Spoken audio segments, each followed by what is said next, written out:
Stop. Listen. Pay attention. This is not background noise, and it is not another message you scroll past and forget. Chosen one. Something has been pressing on you quietly, persistently, and you have felt it in ways that are difficult to explain without sounding dramatic. This moment asks for your full awareness, not because of danger, but because of clarity that has been waiting for you to slow down enough to receive it. You may be tired in a way. Sleep does not fully resolve. Not exhausted, but worn thin. Pressure has been present without a clear source. You kept functioning, kept showing up, kept doing what needed to be done. Yet something underneath felt compressed, like moving through days with an invisible weight on your chest or behind your eyes. You questioned whether it was stress timing or simply life piling up. You noticed a subtle isolation, not from people exactly, but from being fully understood.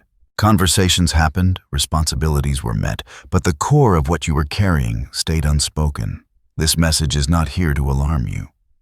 It is here to name what you have already endured without naming it yourself. There has been confusion, not about who you are, but about why things felt harder than they looked. You may have wondered why familiar tasks required more effort, why motivation dipped without reason, or why your mind stayed alert even when your body wanted rest. None of this means something is wrong with you. It means something was happening around you and through you that required steadiness rather than reaction. What matters is this: you did not collapse. You did not lose coherence. You adapted.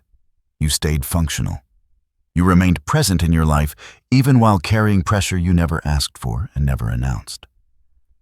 That matters more than you realize right now. This message is intentional. It is not general motivation, and it is not vague reassurance. It is directed at you because of what you already walked through, not because of what you still need to do. There is an explanation forming, but it will not be rushed. Understanding arrives best when your nervous system is calm and your attention is anchored. You are not being asked to believe anything new yet. You are being asked to recognize something familiar.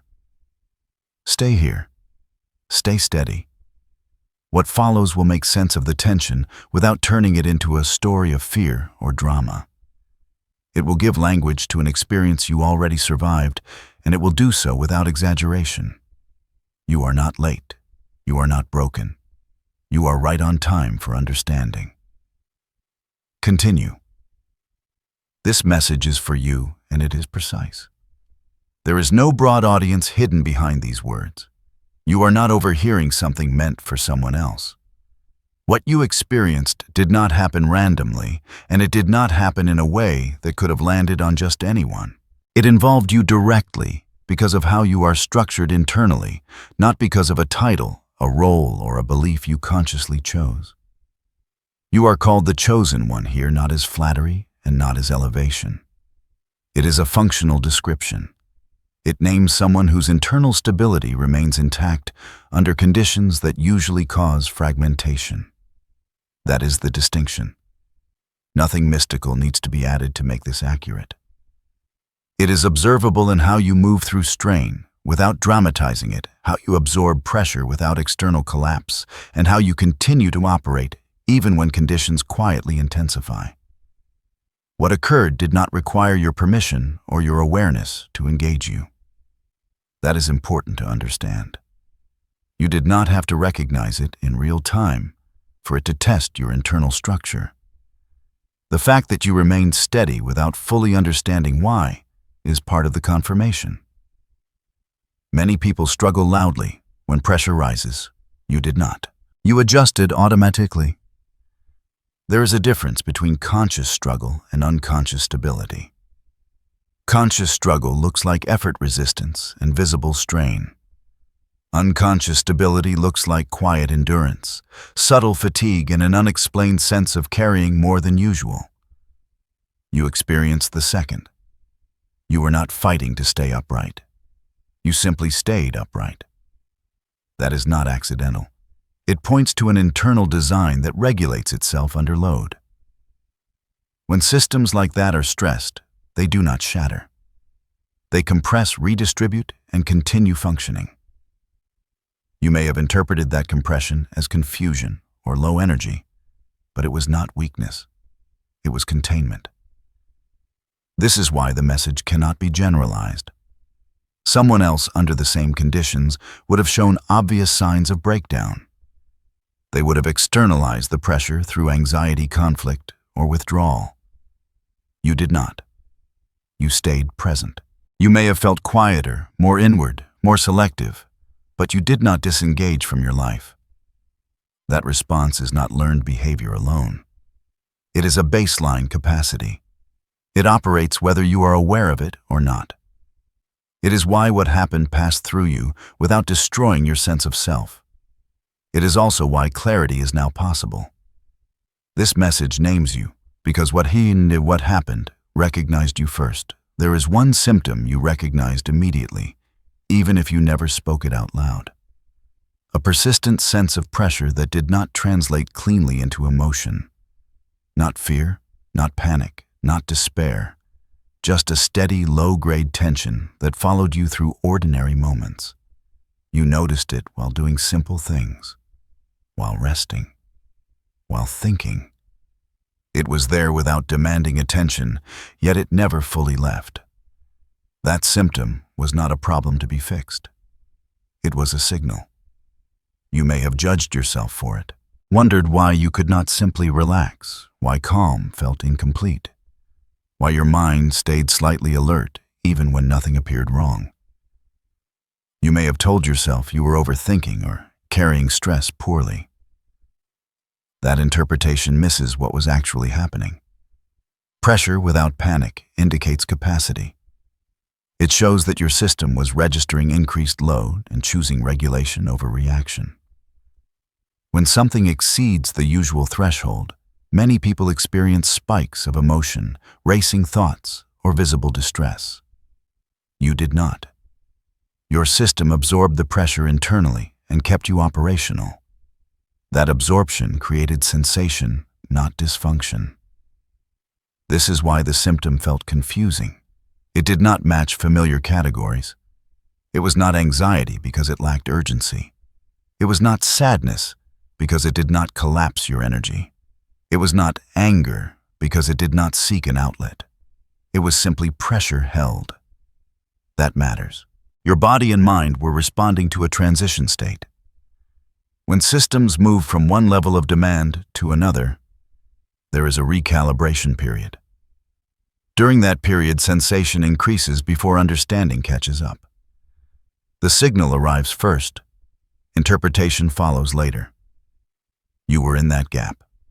Instead of spiraling, you adapted. You may have slowed your pace without fully deciding to. You may have become more selective with attention, conversation, or effort. You may have felt the need to protect your energy without knowing why. These were not avoidance behaviors. They were regulatory adjustments. Removing self-judgment is essential here. You were not failing to cope.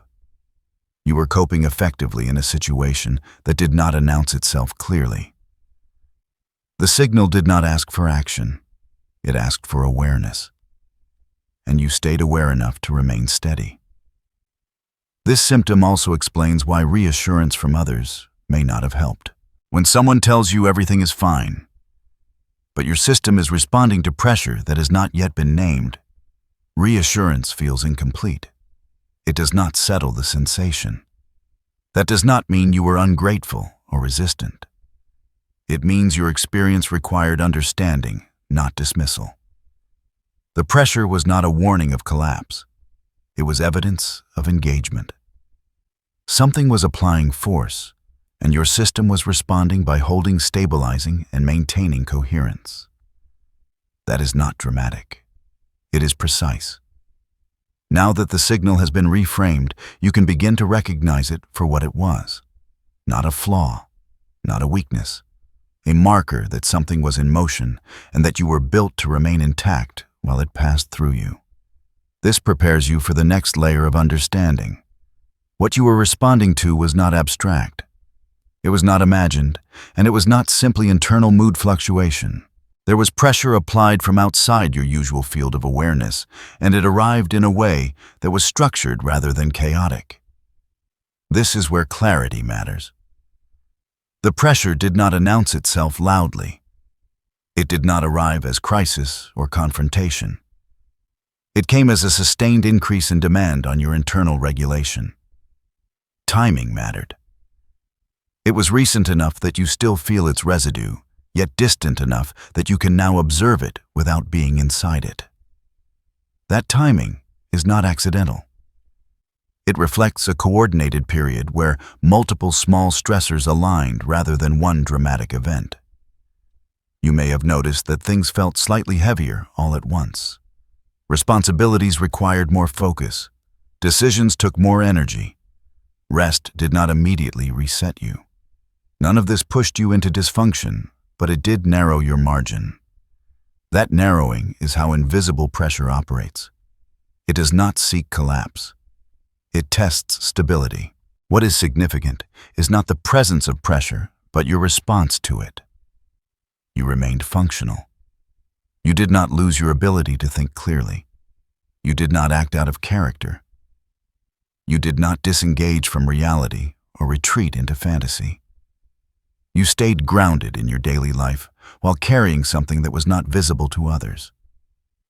This kind of pressure is intentional in structure even if it lacks personal intent. It arises when a system encounters resistance at a threshold. Not to stop it, but to measure how it holds. The resistance was not dramatic because drama is not required to assess coherence. Quiet pressure reveals far more than chaos ever could. You may have felt moments of irritation without a clear cause or a sense of being watched by circumstances rather than people. You may have felt that time compressed, that days moved faster while your internal processing slowed.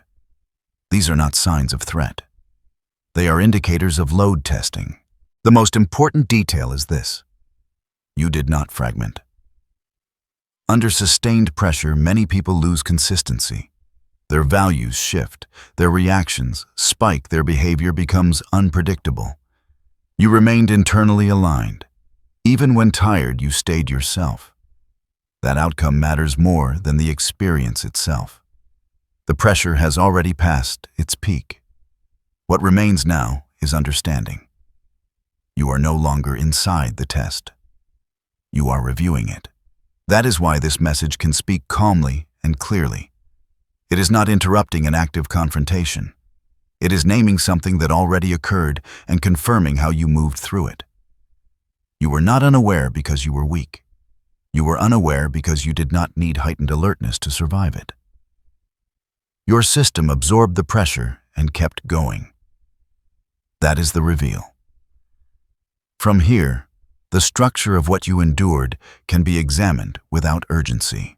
What you experienced can be understood more clearly by breaking it into distinct pressure points, not as separate events, but as overlapping domains that tested different aspects of your internal stability. None of these were extreme on their own. Together, they created sustained load. You moved through all of them without losing coherence. The first pressure point was doubt not about your worth, but about orientation. You questioned timing, direction, and whether your effort was aligned with the outcome you sensed but could not yet see. This doubt did not spiral into self-attack. It stayed observational.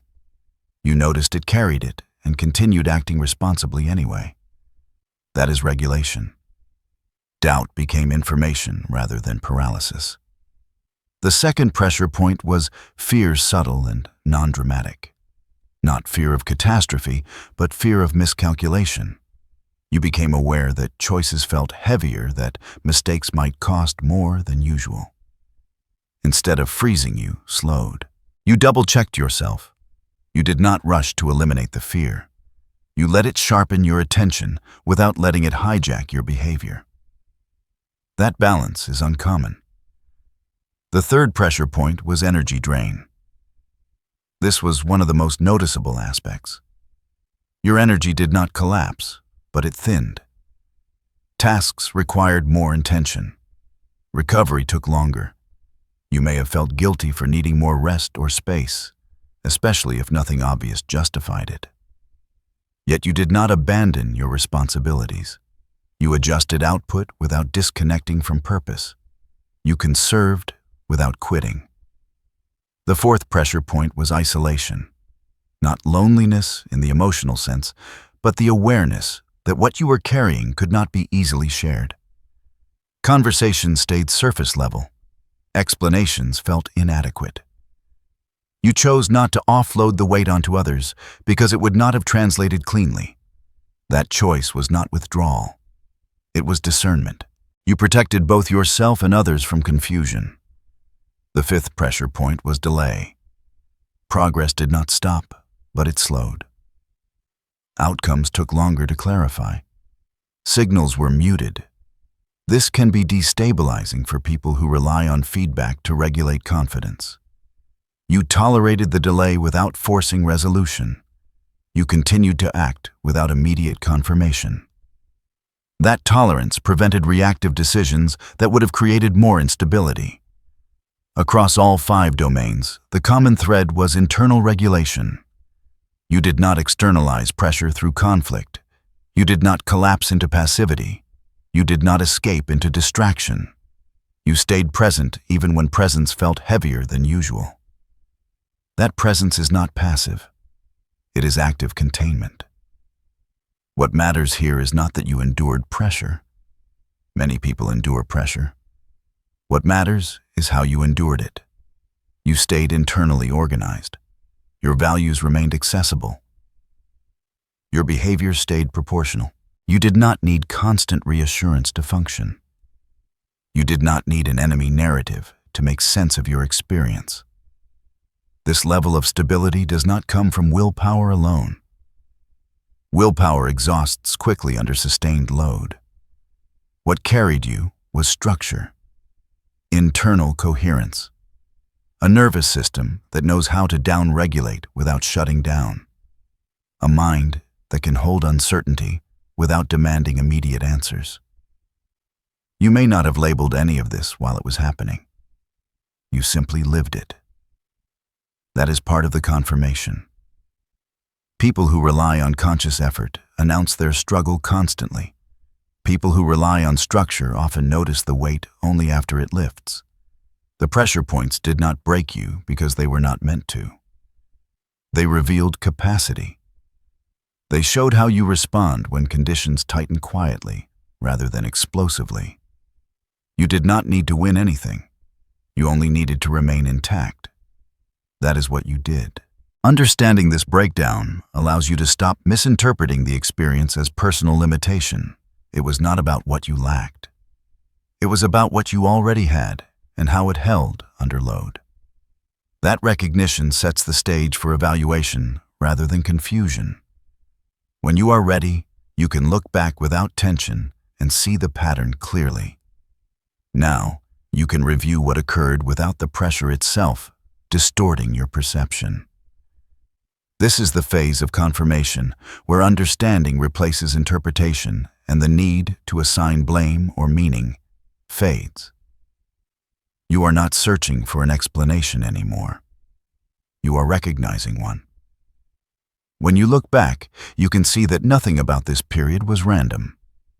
The alignment of doubt, caution, fatigue, isolation, and delay followed a coherent pattern. It did not scatter your attention. It focused it. It did not erode your sense of self. It clarified it. That outcome rules out coincidence. Luck did not carry you through this. Timing did not rescue you. Favorable circumstances did not suddenly appear to lighten the load.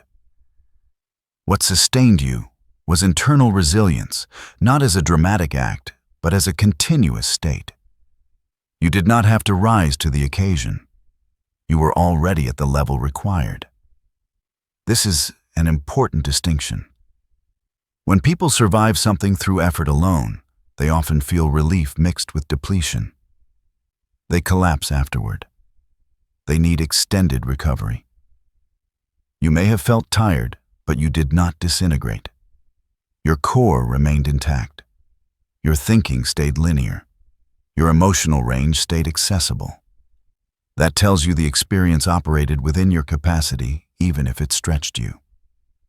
Reviewing it now, you can also see how your responses were consistent across different domains of life. Whether the pressure showed up in work relationships, decision-making, or internal dialogue, your pattern did not change. You regulated. You slowed when needed. You stayed measured. You did not overcorrect. That consistency is evidence of coherence. It is tempting to minimize this and say anyone would have handled it. That is not accurate. Many people do not handle far less without visible disruption. They fragment under uncertainty. They seek certainty through impulsive action. They offload tension through conflict or withdrawal. You did not need those outlets. You held the line quietly. This is not about being better. It is about being built a certain way. Some systems are designed to remain stable under load. Others require constant adjustment. Neither is moral. One is simply rarer. The review phase also allows you to release unnecessary self-criticism. You were not slow. You were precise. You were not unmotivated. You were conserving. You were not disconnected. You were internally occupied. Seeing this clearly prevents you from carrying forward false narratives about yourself. Confirmation does not ask you to change anything.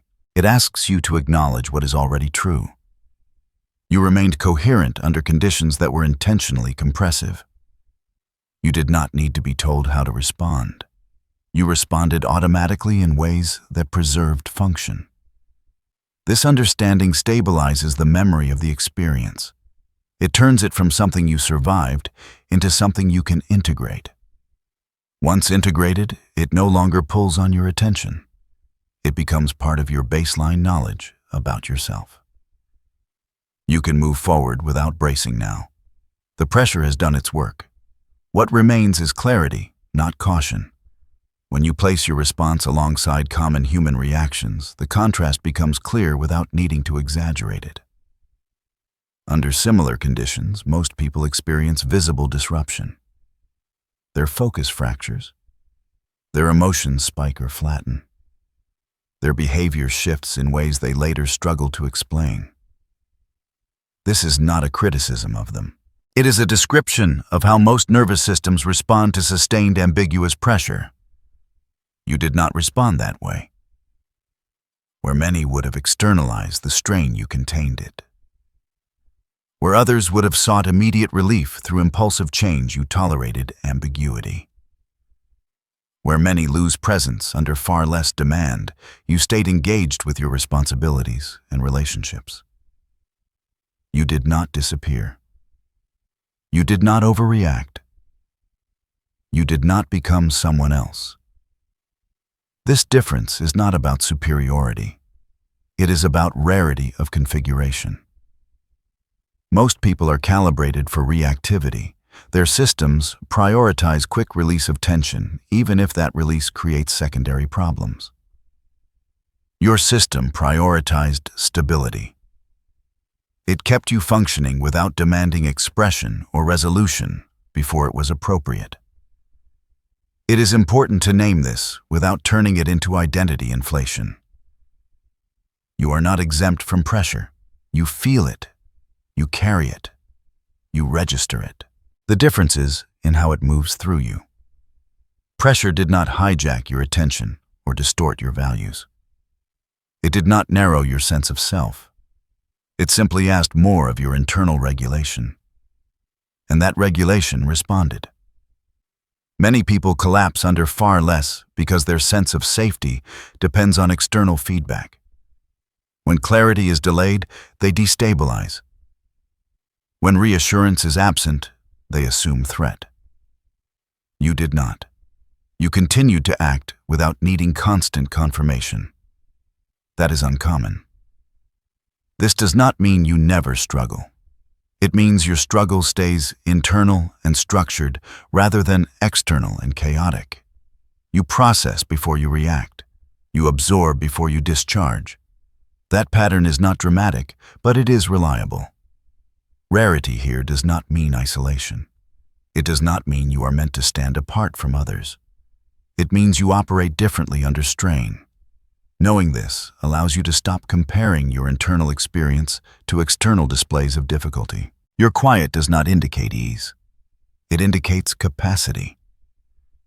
Recognizing this difference is not about pride. It is about accuracy. When you misinterpret your stability as numbness or disengagement, you undervalue a core strength. When you understand it correctly, you can trust your responses without second-guessing them. This comparison is not meant to elevate you above others. It is meant to normalize why your experience felt solitary.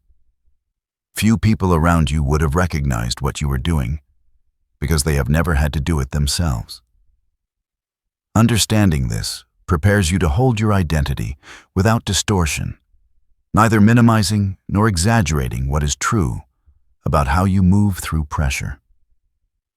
What needs to be clarified now is the nature of your strength, because it is often misunderstood even by you.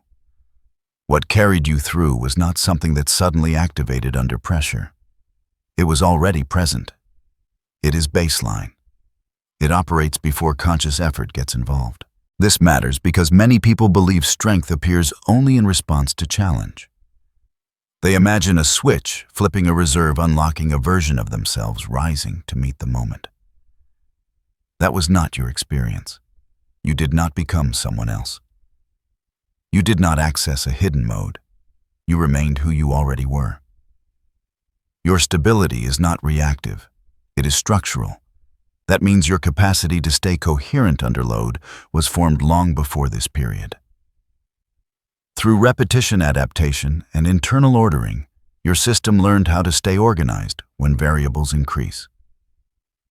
You do not need chaos to discover who you are. Pressure simply reveals what is already in place. This is why the experience felt quiet rather than dramatic. There was no internal escalation because escalation was unnecessary. Your mind did not race to create meaning. Your emotions did not demand immediate expression. Your body did not force a shutdown. Everything adjusted incrementally, proportionally, and without spectacle. Avoiding supernatural explanations here is important. Nothing external needed to intervene for this to happen. What mattered was maturity, not age, but integration. Your thoughts, emotions, and actions are linked well enough that they do not pull against each other under strain. That linkage creates resilience without noise. This also explains why you may sometimes feel out of sync with environments that reward urgency, intensity, or constant display. Your system values coherence over performance. It does not advertise strength. It demonstrates it through consistency. That can be misread by others as detachment or neutrality. It is neither. Locking this identity gently means accepting that you are built for sustained presence rather than bursts of reaction. You are not waiting to become stronger. You are learning to recognize the strength that has been operating quietly all along. Once you understand this, you stop expecting yourself to respond like everyone else. You stop forcing expression where containment is appropriate. You stop mistaking calm for absence. Your baseline is not empty, it is stable. This clarity does not change how you live. It changes how you interpret yourself. And that shift is enough to prevent future confusion when pressure returns in new forms. You are not preparing to become something. You are already functioning as who you are. Now the task is integration, not action. Nothing here requires urgency. You do not need to fix, correct, or optimize yourself. What helps most is orientation, knowing how to live in alignment with what you now understand. Begin with rest, but redefine what rest means for you. It is not collapse, and it is not withdrawal. It is deliberate downshifting, fewer inputs, fewer unnecessary decisions. Rest for you looks like reducing noise, not stopping movement. When your system has carried sustained pressure, it recalibrates best in quiet continuity, not abrupt stillness. Next is discernment. You do not need to analyze every sensation or moment for hidden meaning. Awareness does not require vigilance. Notice what adds weight and what releases it. Let that guide where you place attention. You are allowed to be selective without justification. Discernment is not suspicion. It is efficiency. Boundaries matter here, but not rigid ones. Think of them as permeability settings. You decide what enters and what waits. This applies to conversations, obligations, and even internal narratives. If something demands immediate response but lacks clarity, it can pause. You do not lose ground by waiting. You preserve coherence. Patience follows naturally. Not passive patience, but grounded tolerance for timing. You have already proven you can function without constant feedback. Use that capacity intentionally. Let processes complete without interference. Interruption is often more destabilizing than delay. Focus is the fifth orientation. Not intense concentration, but alignment. Choose fewer priorities and stay with them. Your system works best when energy is distributed evenly rather than scattered. You do not need to chase momentum. You create it through consistency. Finally, allow integration to be physical as well as mental. Gentle movement, regular rhythms, predictable anchors in your day. These stabilize understanding at the nervous system level, where insight becomes lived experience rather than concept. The goal is balance, not readiness. You are not on alert. You are not waiting for the next test. You are incorporating knowledge into how you live, so that when pressure appears again, it feels familiar rather than confusing. This is how awareness becomes grounding instead of weight. You can settle now. There is nothing hanging over you, nothing left unresolved that requires vigilance. What needed to happen has already happened, and what needed to be understood has reached you in the right order. At the core of this experience is a simple realization. You walked through sustained resistance without breaking stride, not because you forced yourself forward, but because your internal structure held. The exit closed behind you not as a trap, but as confirmation. There was no need to go back, reassess, or relive it. You passed through cleanly. Let this land gently. You do not need to replay the experience to honor it. You do not need to explain it to anyone for it to be real. Understanding does not demand proof. It brings quiet certainty. If you notice lingering echoes of the pressure, meet them with familiarity rather than concern. They are not signals of return. They are reminders of capacity. Your system knows how to regulate. Trust that knowledge. It has already proven itself. Carry these affirmations with you, not as slogans, but as grounding statements you can return to when needed. You remain steady under load. You do not require urgency to function. Your clarity arrives in its own time. If this message matched your experience, mark it in a simple way. Leave a comment with a number like 777 or with the words, "I remember." Not as a declaration, but as acknowledgement. Recognition completes the cycle. If you choose to stay connected, subscribe so you can continue receiving messages that speak with precision rather than noise. The next one will meet you where you are, not where others expect you to be. You are not emerging from something damaged. You are moving forward, informed, calm, intact, and certain of what you carry.